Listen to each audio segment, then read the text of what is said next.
Hey Jeannie, I'm on Campus Commons. I hope I said your name right. I'm going to approach this by giving you a video. I'm on Campus Commons. I'm library resources. There's a bunch of things here for you to do, but hey, go down here to database list. The all-in-one search is kind of complicated. It throws you all sorts of things, and you're looking for scholarly articles. Let's go right to the source. If you go here to subjects and click on education, we have, the librarians, we have selected the best possible things for your coursework. These are absolutely the best. I like this one and this one, Academic Sources Complete and Education Source. I'm not so hot on ProQuest, but it is also extremely awesome, and it often has ways of connecting you to different things. Kind of on the side, it'll give you some different ideas. It's kind of cool. I'm going to go Academic Search Complete. It's kind of more generally what you would use for like everything from astronomy to zoology. It's sort of like a Google broad search, but I do like using it because education, like so many things, has a lot of cross-disciplinary issues, whereas somebody might have written in your topic in sociology or psychology, not necessarily in an education journal. But when we use EBSCOhost, the publisher, we can also bring in the other databases. So I'm going to go here and bring in the education source as well. So we'll have all of those. So I'm going to click OK. Now you're looking for math anxiety, and we'll have it here. And we have math anxiety, except students, performance, and anxiety. So when you're saying students, I'm not sure if you're talking about teens, girls, or if you have a gender thing, but we would talk about it here. I'm just going to do a general search to see if there's a way that, because can we assume immediately if you have math anxiety you are a student? Sometimes it just helps you with the search and not including something. Math anxiety and is basic arithmetic tells about primary school children's right here. What I do is I sort of look through these. I see mathematics education, studying, teaching, school children, primary schools. I may take these if there's part of my thing. I don't know what age group you're working with. That would be a very important part of your piece, I think. Marketing students' performance, self-efficacy. Oh, this might be a very interesting one across the board. Using brief guided image to reduce anxiety. Oh, this is interesting. If you're looking for ways to solve it, this doesn't have the age. It does have undergraduates. So one of the first things you need to kind of pick out, unless you're doing just a really big piece on math anxiety, is what group are you looking at? Are you looking for a gender? Are you looking for people with other kind of qualities that we could put in the search? Because right now it's kind of broad, but we just have 1,189. Now over here we have some different things. If you're working with DrGo, you really should probably not select this and request items that you can't find in full text, because you're working on the long term and not usually just for a discussion group, I believe. You will select for references available, and you'll also select, I wish it would just let us all go. Select this. And the reason you're going to select scholarly and peer-reviewed journals is because the best the databases can do is to choose the journal.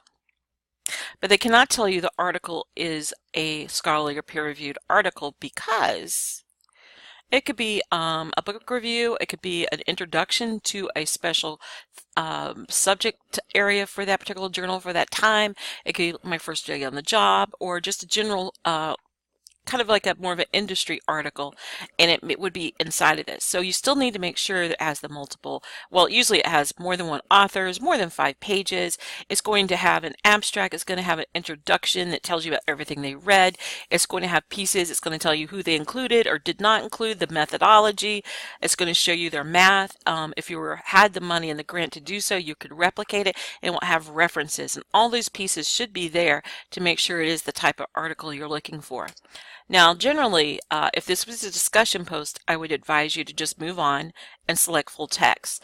If this is going to be dissertation level, go ahead and go here.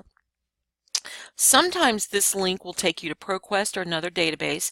In this case, it took you to ScienceDirect, which will be very helpful for you. ScienceDirect is a database I feel that's underused by many people because the name. it doesn't seem to be an education database, but it's education, business, and the whole bit.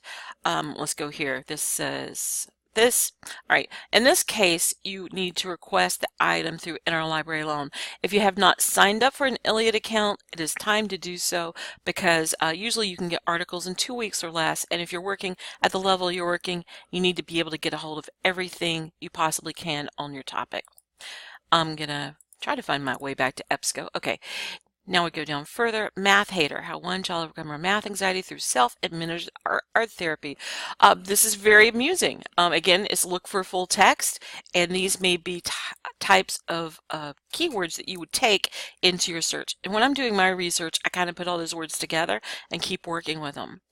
Math anxiety self-concept. Okay, that looks like a kind of interesting thing, but it's adult learners. This again illustrates where if you're working with a group, you need to throw that group into there. But if it's everybody, this search is going to get you adult learners, undergraduates, postgrads, and the whole thing. And but it still may have some techniques or ideas that are useful for you. This talks about the effects of math anxiety, the math gap, something about how teachers can work together to improve outcomes. The Math Anxiety Performance Link, a global phenomenon. So this actually, even in its very, very broad form, Math Anxiety, with these collections on the bottom, actually has you at least 222 things to choose from. So I think this is a good start to help you out. If you're working on dissertation level, I'm just going to go back here because it's not clear if you're just kind of doing a project or is this your long-term project. You can also go here to dissertations. While we do have the Argosy dissertations here, when you click on it, you just need to take this sign in.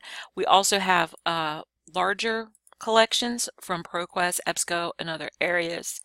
And if you want to see the type of dissertations people have done on math anxiety, anxiety and math, we'll go with that. You will be able to come into ProQuest dissertations and see all those different types of things. The richness of the dissertation, of course, is how they've done their literature survey, and they will give you articles to look for. And this may be your other thing, like I have some articles, I've seen these done, but how do I find these at Argosy? Well, one of the ways that you can find things through Argosy is go to Journal Finder. Suppose it's in the, I don't even know, I'm just going to type something, mathematics teacher. You've seen some articles in Mathematics Teacher and you want to get to them, you want to know if we have them. If you go to Journal Finder, let you know, yes, we do have Mathematics Teacher. We have it from here to here, which is very, I guess, I'm sure you'll want it from 1908 to 1922, unless you're doing a comparative survey to see if people in this time period had math anxiety, or ProQuest Central has it from 1992 to 2003. So if you find something in the literature and you're like, hey, I want to read that article, get that journal title, bring it to Journal Finder, and you'll be able to find it. Now, I'm at 8 minutes, so I feel like I have just enough time to show you one more thing. Let me go back to EBSCO.